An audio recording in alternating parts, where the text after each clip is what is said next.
Welcome to 21st Sports recap and reaction for the Denver Broncos versus the Kansas City Chiefs in their Week 2 matchup on Thursday Night Football, September 17, 2015. We're going to go over the scoring summary, and we're also going to go over the stats, and we're going to break down a little further with some analysis. But let's get started with the scoring.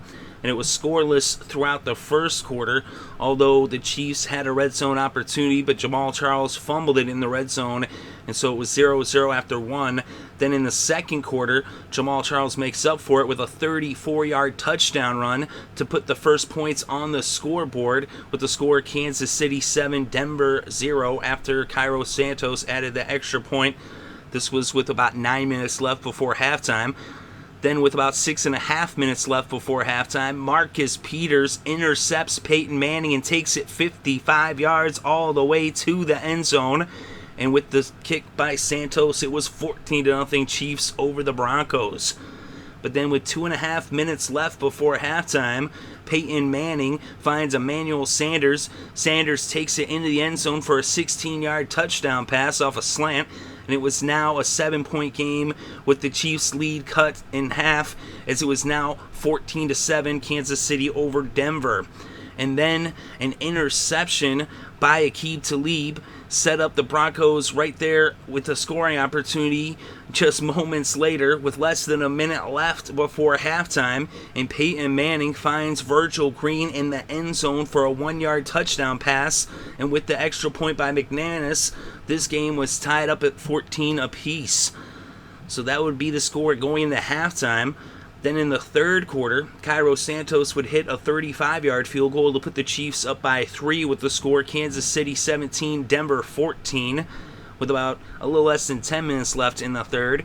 Then with a little over 3 minutes left before the fourth, still in the third, McManus hits a 54-yard field goal, and this game was tied up at 17 apiece. It would remain that way going into the fourth quarter and deep into the fourth quarter, as finally in the fourth we saw some points put on the scoreboard with about 2.5 minutes left before the end of the game. Tied up at 17, Niall Davis takes it 8 yards into the end zone, and Cairo Santos adds the extra point, and now Kansas City was up by 7 with the score Chiefs 24, Broncos 17. So time was running out on the Broncos. It looked like Kansas City might win this one, but with 36 seconds left, Peyton Manning finds Emmanuel Sanders in the end zone for a 19-yard touchdown pass, and this game was tied up with the extra point by McManus at 24 apiece. So it's 24-24. The Chiefs would get the ball, and Alex Smith hands it off to Jamal Charles. Jamal Charles gets hit by Darian Stewart, and on his way down, Brandon Marshall punches the ball loose, and he punched it loose before the knee was down, as you could clearly see on the replay. Bradley Roby then scooped it up, and he ran it back 21 yards into the end zone for the touchdown with less than a half a minute left to play. And this was just 9 seconds after Sanders had caught the touchdown, so they scored 14 points in just 9 seconds of gameplay, and they were now up 31-24 with the extra point by McManus. The Chiefs would get one last opportunity, but they were not able to tie this game and send it to overtime, as this game would come to a close moments later. So the Broncos steal one in Arrowhead with a dramatic finish, one of the craziest finishes that I've ever seen. As we see this game get bookended by a pair of fumbles from Jamal Charles, first fumbling it in the first quarter with a chance to put the Chiefs up 7-0 at that point, and then at the end of the game he fumbles it, and that results in a touchdown going the other way. Of course, there was a lot of questionable decisions in this game by the Chiefs. Even at the end of the first half, they had a chance to just run the ball and try to run the clock down. Instead, with about 2.5 minutes left before halftime, they decided to throw a couple of passes, one of which was picked off and set up a touchdown, which would tie the game heading into halftime at 14 apiece. Of course, Andy Reid would say, if he could take that back, he would. And even on that touchdown pass, you saw that Peyton Manning was under a lot of pressure by the Kansas City Chiefs in the first half. Even on those touchdown throws, you could see he was under pressure, especially when he was under center. is he was just barely able to make that throw to Virgil Green. He did get it done, though. And that's the thing, Peyton Manning did show a lot of guts in this game, but you could see in the first half, whenever he lined up under center, the Chiefs had no problem getting the pass rush into the backfield and into his face. But as the game went on, they adjusted, their play calling. It seemed as if, at least from what I saw, that Peyton Manning started audibling more in the second half, taking control of the offense. And instead of just running Gary Kubiak's offense, where he lines up under center, he was back in the gun. And when he was back in the gun, that's where he had success. So he was having trouble under center, but they made the adjustments. And let's look at the stat line. Peyton Manning, 26 for 45, 256 pass yards, 3 touchdowns, and 1 interception. Of course, the defense helped out a great deal with that as well, as they were giving the Broncos some pretty good field position. Alex Smith, 16 for 25, 191 passing yards, 0 touchdowns, and 2 interceptions. Very uncharacteristic of Alex Smith, is he usually protects the ball a lot better than that. The Chiefs are also struggling in the red zone, but we'll go over that in a moment. Jamal Charles, despite the 2 fumbles, he had 21 carries for 125 yards and a touchdown on the ground. He also had 4 catches, but only 2 receiving yards. And on the ground for the Broncos, Hillman was their leading rusher with just 34 yards off of 9 carries. Anderson, 12 carries for 27 yards. He also had 1 reception for 2 yards. And speaking of receptions, Demetrius Thomas had 8 receptions for 116 yards to be the game's leading receiver. Emmanuel Sanders had 8 receptions as well for 87 yards and 2 touchdowns. Over on the Kansas City side, Travis Kelce, 4 receptions for 58 yards. Jeremy Maclin, 4 receptions for 57 yards. And O'Shaughnessy, had 2 receptions for 54 yards. Well, it's those turnovers that really hurt the Chiefs, as they had 5 turnovers in the game, the 2 interceptions by Smith, 2 fumbles by Charles, and another fumble by Thomas. So it's 5 total turnovers, 3 fumbles, and 2 interceptions for Kansas City. For the kickers, Cairo Santos 1 for 1 from field goal range and 3 for 3 on the extra points. McManus 1 for 1 as well, 4 for 4 on the extra points, and his lone field goal was a 54-yarder. And on defense, both defenses were looking pretty good, although Kansas City seemed to get a little worn out as the game went on. Of course, at that point, you can only wonder if it was really more the play calling. Houston did have 2 sacks in the game. Marcus Peters had the interception for Kansas City. DeVito had a sack as well. For the Broncos, Danny Trevathan was their leading tackler with 7 tackles. They also had a sack from Von Miller, DeMarcus Ware, Jackson had a sack, and Smith had a sack. And they also had 2 interceptions. Harris had an interception, and Aqib Talib had an interception. We look at first downs. The Broncos had 21 first downs to the Chiefs' 20 first downs. We look at third down efficiency, and the Broncos 6 for 16, just 37%. Not really a high percentage, but they shut down Kansas City. Their defense was excellent on third down, and that for Denver, as they did not allow any third down conversions for Kansas City. Kansas City 0 for 7 on third downs. And if you cannot convert a third down, you're not going to win a game. Total net yards was in favor of Kansas City, 314 to 299. Total net rushing yards was in favor of the Chiefs as well, 144 to just 61 for Denver. Denver did have more net passing yards, 238 to 170 for Kansas City. Peyton having been sacked 3 times for a loss of 18 yards, and Alex Smith being sacked 4 times for a loss of 21 yards. Then we look at time of possession, and the time of possession was in favor of the Broncos, 31 minutes and 1 second to 28 minutes and 59 seconds for Kansas City.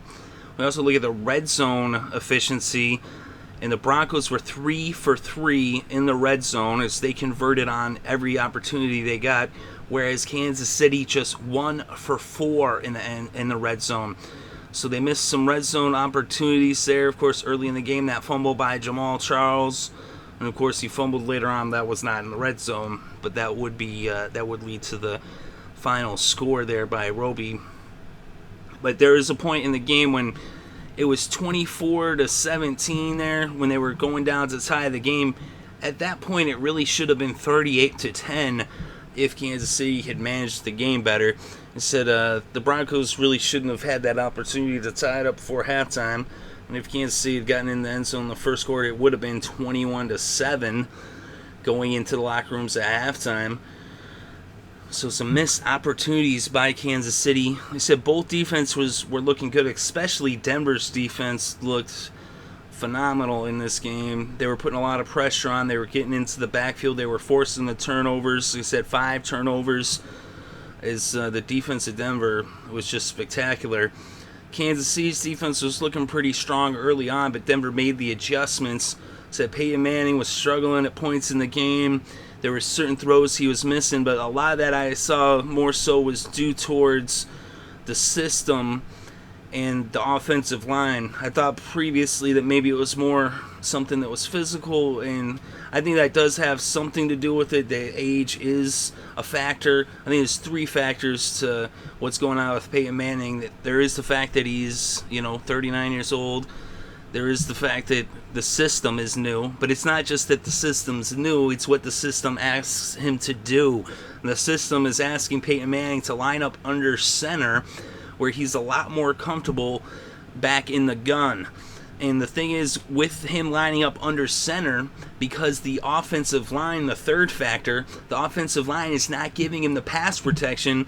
When he hikes the ball out of, from underneath center, Peyton Manning, you see him just taking off running backwards to try to avoid the pass rush, and then having to kind of like spin around and throw the ball on the move. That's not something Peyton Manning at this age can do. It's not something he can do all season long. That's where age comes into a factor. That's why I think that, they're asking him to do too much, and they're asking him to play against his style. You saw in the second half, once Peyton Manning started audibling out of those under center plays and he started pulling himself back into the shotgun, that was enabling him to actually start to make more completions, to actually have even just a moment to throw the ball. He still was having to get rid of the ball very quickly, as the offensive line was not giving him good pass protection, but by being in the gun, it allowed him that split second to just make quick decisions, read the defense, and just fire it off and hit like Emmanuel Sanders or Demaryius Thomas. And that was really the difference in the game, was once he got back into the gun, that's like his comfort zone. And it allows him to read the defense better. He can see the defense better from that position in the gun instead of being under center.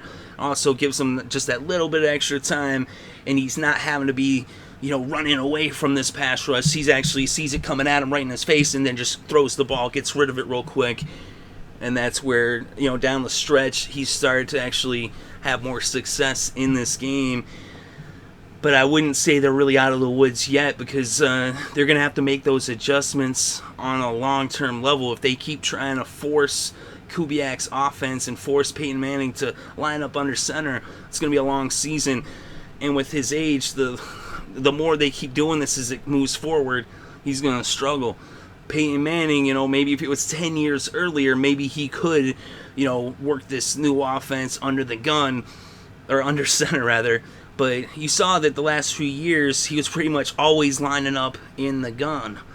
And that's because, with his age, you can't really ask him to be taking so many steps. He can't be running around, running away from pass rushes, throwing the ball on the move. This is not something you want to ask Peyton Manning at this stage of his career to do. But if you have him in the gun, just making quick reads, quick decisions, quick passes, that's when you can have success, and that's where they were having success in this game as the game wore on. And as the game wore on, the pass rush of Kansas City wasn't quite as strong, although Houston did get a sack there in the fourth quarter. But you saw, especially in the last couple minutes, it seemed as if Kansas City, I don't know if they were playing a prevent or what, but they just kind of backed off somewhat. They did get some costly penalties in this game as well. Both teams combined for 17 penalties overall. The Broncos had 8 penalties for 85 yards. And the Chiefs had 9 penalties for 60 yards. They had more penalties, although more penalty yards went against Denver. But really, the story is the turnovers. They said 5 turnovers versus just 1 turnover. And if you turn the ball over 5 times, the other team only turns it over once. Well, the team with less turnovers is going to win 9 times out of 10, regardless. So not really, there's the things to take away from this game. I actually still think that the Chiefs probably take this division. I wouldn't really worry too much about them, but they got to correct some of the mistakes. They kind of shot themselves in the foot. I felt that Kansas City more lost this game than Denver won it, and that's indicative of those 5 turnovers. That's you make 5 turnovers, you're beating yourself.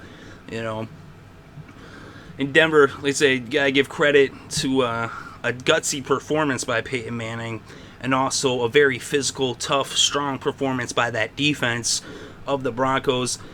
The thing that they have is that defense, and the defense is pretty much going to carry them all season. They'll go as far as that defense takes them, but you got to wonder, how long is that going to last? I mean, are they going to be able to get at the quarterback? They will get at the quarterback week in, week out, but will they be able to force the turnovers? That's the thing that's a little bit tougher to do with consistency. But if they can consistently force turnovers, get interceptions, and force fumbles, then those are recipes for success. But let me know what you think in the comments section below. Definitely interested to read your thoughts and opinions about this game.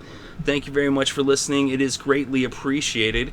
The final score in Kansas City, Denver 31, Kansas City 24, as the Broncos improve to 2-0 and the Chiefs fall to 1-1. Of course, it's still just week 2. As I said, thank you for listening. It is appreciated. I hope you're having a good day and have a good weekend and enjoy all the sports.